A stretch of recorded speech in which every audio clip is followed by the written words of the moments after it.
Hey there, welcome. I'm Damien and I'm just another starving artist on the internet. And today in this video, I am going to show you how I prepare my traditional watercolor paintings for print.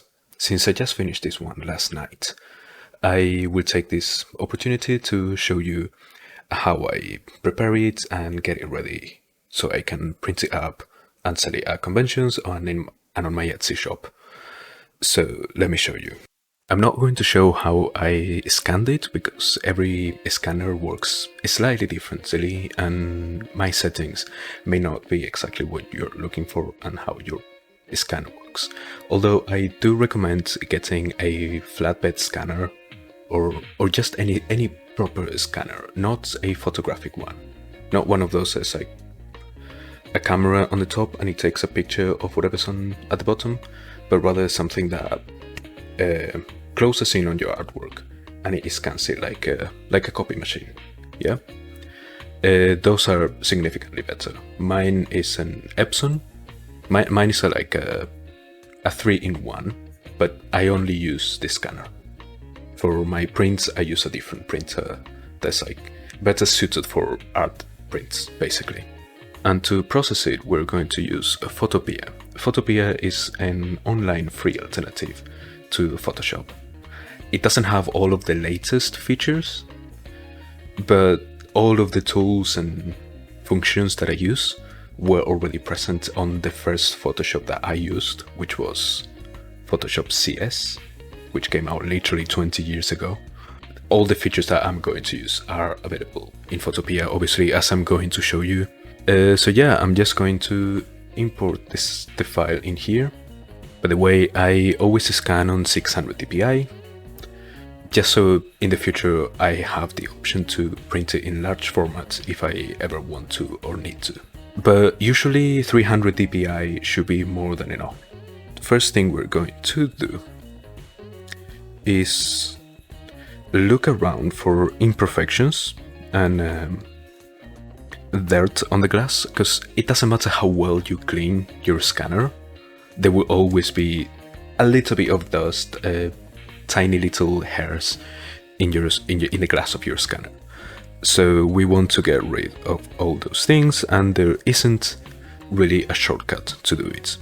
What we're going to use is this tool here called the Spot Healing Brush tool. Right, we're gonna use like a really small size. That size should do it. Perhaps even a little bit smaller, like 25. 20. Oh my god. 25. 25 pixels wide. So, what we're going to do with this is just zoom in and click on all of the little imperfections. See, like that's a little hair that was stuck on the glass of the printer, so we get rid of that. Same with that one. Same with this. This is the part that takes the longest because there are so many things everywhere.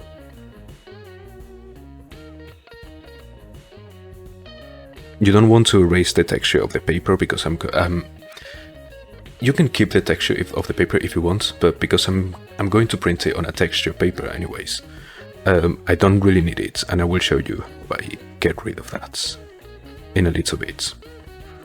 But yeah, this is the part that will take the longest to do because you have to go through the whole drawing. Literally, what percentage of zoom am I in? Like, it's probably like 400% or something. And you just go through all of it, every little tiny thing that you don't want in there. It's not really going to affect the look of the drawing anyways, so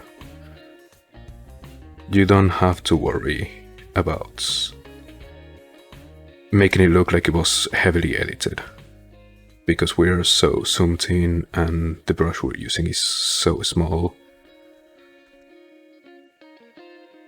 See these things here, I'm not going to bother about them because I'm going to, after I'm done processing it so the colors look alright and there's no imperfections and dirt on the drawing, I'm going to cut it off on Clip Studio Paint. So the reason I'm using Photopea instead of Clip Studio Paint, which I normally use for all of my digital artwork, is because Photopea has a few tools that Clip Studio Paint doesn't have.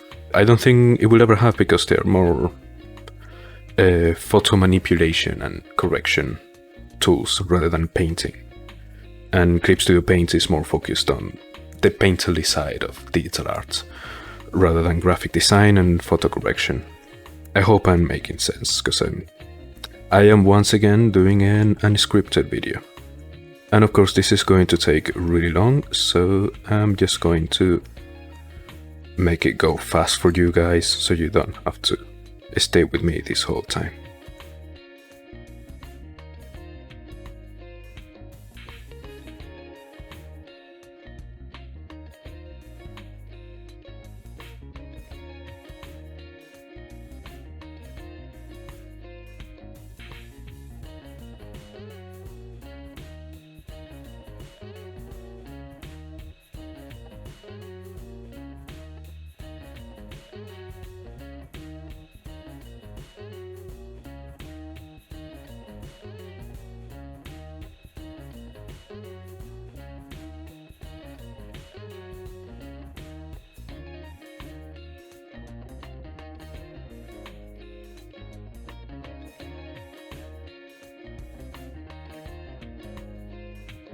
Okay, what we want to do now is fix the colors.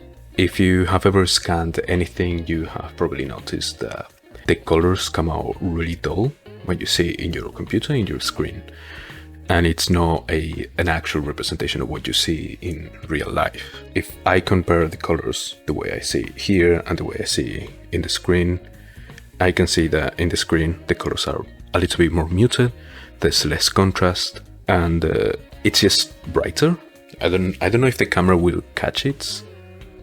Right? No, the camera doesn't catch it because the light is not really good for that kind of thing. But yeah, I guess you guys just trust me, bro. Okay, so we're going to fix the colors, and to do that, we're going to use adjustment layers. Clip Studio Paint has adjustment layers. They're called correction layers instead. But there are a few that Clip Studio Paint just doesn't have that I normally use. So the first thing we want to do is curves. Okay, and a lot of people will not know what is going on here. Many people don't use curves because they just don't understand how they work and what it's supposed to be representing. So if you look at this graph, right, on the horizontal axis down here, right, you have, these are your dark colors, and on the other end is your light colors. Okay, so this gray graph that you see drawn on top of the grid, that represents the amount of colors that are on each side of the graph. So in mine there's a lot of whites, so you will see a lot of volume on the white side, and then it gets smaller as you go, as you near the dark. And the vertical axis, this side, represents how dark you want them to be. The blacks are blacks and the whites are whites. That's what this line in the middle represents. And it's a one-to-one progression of the colors. So if I make a dot here, okay, and I want the whites to be whiter, right, so these colors over here, and I want them to be whiter, I just raise them up. But if I don't want the darker side to raise with it, I just make another dot here, and I put this back where it was. So moving this line will make the whites darker without touching the blacks. And if I lower this line, actually, it will make the blacks, the dark colors, the dark tones, will make them darker, and the light colors, the light tones, will be lighter, like that. Okay, this is a very extreme example, just so you guys can see what is going on. But actually, in this case, that's usually the first adjustment that I make on any watercolor painting that I'm trying to process and correct. But in this case, I don't actually need this one. So we're going to close this and we can delete this layer. I'm showing you the different adjustment layers that I normally do, that I normally use, so you guys can try them out and see what you can do with them, basically. I don't use all of them for every piece, but these are all the ones that I normally need for whatever situation I may need them. The simplest one is just brightness and contrast. So I'm just gonna give it a little bit of brightness and to lower a little bit of contrast. I kinda hate the Photopea because it's an online service.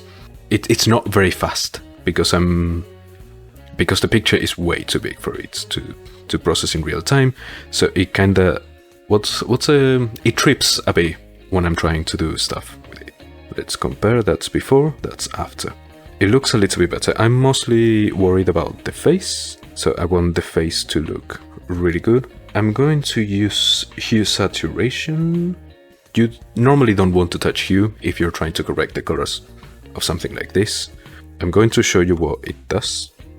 I get confused between my shortcuts in Clip Studio Paint and Photopea because I can't change them in Photopea. So yeah, the hue we'll do is I change the hue of everything to like a specific color, and we don't really want to do that. So the saturation, less saturation means less volume of color. So 0 saturation is just grayscale, and 100% saturation is just ugly. You don't want it. You don't want your drawings to. Okay, maybe you do. Maybe you do. I don't know what you're trying to do, but I personally don't want this drawing to look like that. It actually doesn't look that bad, if I'm honest. But yeah, I just want a little bit more saturation, so the colors pop out a little bit more. And I'm going to maybe make it a little bit darker, not too much. Yeah, maybe -5 should do the trick. This was at the beginning, this is how it's looking now. That's a lot better in my opinion. And the last one is going to be selective color. What it does is gives you a list of colors that you can correct, and it lets you change the values of cyan, magenta, yellow and black. You can play around with them, but I'm only going to use the black. What the black will do is make them lighter or darker. So right now it's selecting the reds, and maybe in the reds you want less cyan, which will make them more magenta, or more cyan, which will make it more cyan. Well, it won't make them magenta, we'll make them red. So like CMY is the opposite of RGB. So CMY, cyan, magenta, yellow, the opposite side is RGB, red, green, blue. So less magenta means more green, and less yellow means more blue. But I'm not going to touch those. The only one I'm going to touch is the black, because obviously on the other side is white. More black will make it darker. There's a lot of red, and I want it to actually look like there's a lot of red, so I'm going to take it all the way to the top. And right now I care a little bit more about the whites, so I want to get rid of the texture in the background. You will see here that the texture in the background has actually almost disappeared with all these filters. I'm going to make the blacks a little bit darker. Not too much though. I don't want it to get oversaturated with black, and the neutrals a little bit darker. Okay, so we can look at the original drawing and we can compare it to what the final version looks like.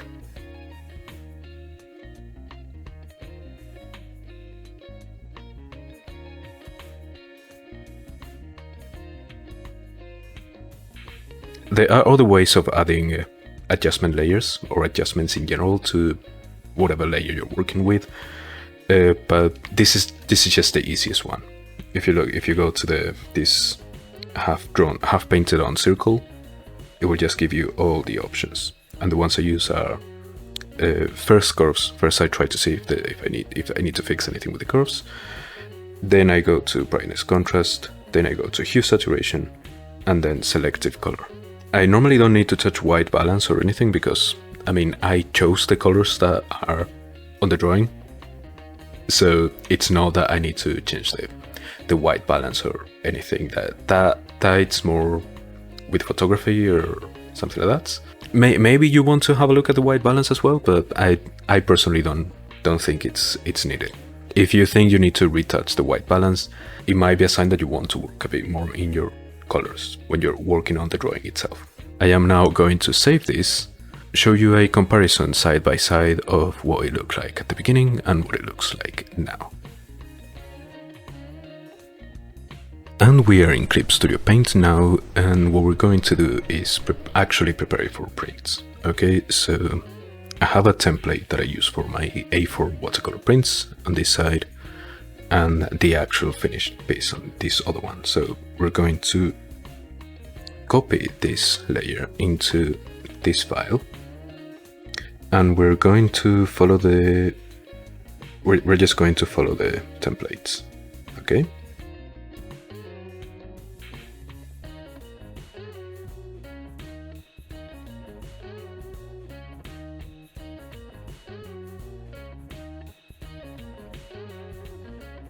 Now I'm going to save this one as the actual finished one that I'm going to print, and I'll see you at the printer. And it is printing right now. You're watching it sped up because it takes a full 5 minutes to get fully printed, and I know you're all going to get bored looking at it in real time. My printer is an Epson XP15000. It's quite low budget, but it's really good. It is a proper professional art printer. It is really good for what I paid for it, to be completely honest. So yeah, that's all I have to say for now, and if you like my work, you can find all my social media in the link in the description, and if you would like to support me, you can find my Ko-fi and Patreon page in the same link. But if you want something physical and solid in return for your support, you can visit my shop also in the same link, which, by the way, there is a birthday sale going on right now, because it's going to be my birthday soon, so everything is 20% off for a couple of weeks, including this print, which will be available in a few days. And, you know, like, subscribe, and do all the YouTube things that make the algorithm happy. So yeah, keep drawing, keep getting better, and I'll see you next time.